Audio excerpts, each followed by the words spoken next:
మనం ధ్యానం అని అంటున్నది ఇదే.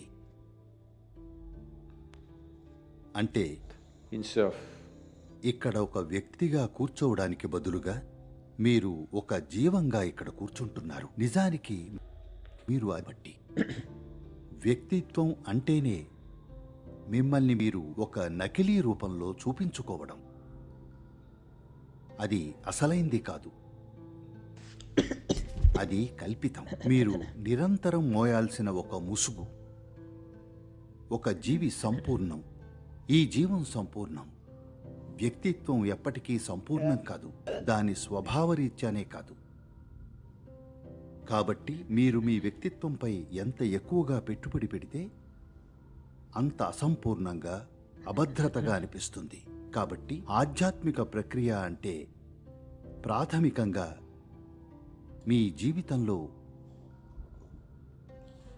చాలా విలువైనదిగా మీరు నిర్మించుకున్న మీ వ్యక్తిత్వాన్ని కూల్చివేయడమే.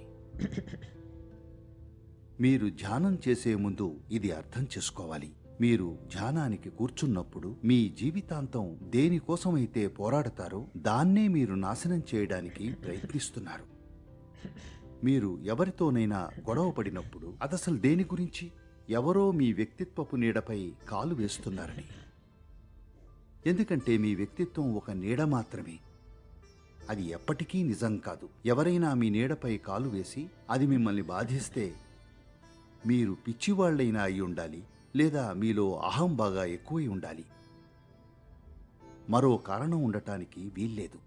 మీరు ధ్యానాన్ని ప్రయత్నించినప్పుడు స్పృహతో ఉంటే గనుక మీరు సాధారణంగా చాలా విలువైనదిగా భావించే నేను, నా వ్యక్తిత్వం, దాన్నే మీరు కూల్చివేయడానికి ప్రయత్నిస్తున్నారని. మీరు ఒక ప్రత్యేకమైన భవనాన్ని కూల్చడానికి కూల్చివేసే యంత్రాలను పిలిచి ఆ తరువాత దాన్ని కాపాడాలనుకుంటే అది వృధా ప్రయత్నమే. మీరు డోజర్ని, బుల్డోజర్ని పిలిచి ఆ తరువాత ఆ భూమిని కాపాడాలనుకుంటే ఇది సమయం వృధా, జీవం వృధా.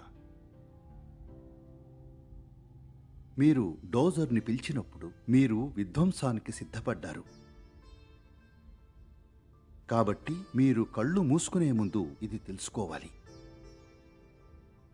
మీరు ధ్యానానికి కూర్చుంటున్నది ఎందుకంటే మీ అజ్ఞానంలో మీరు దేన్నైతే విలువై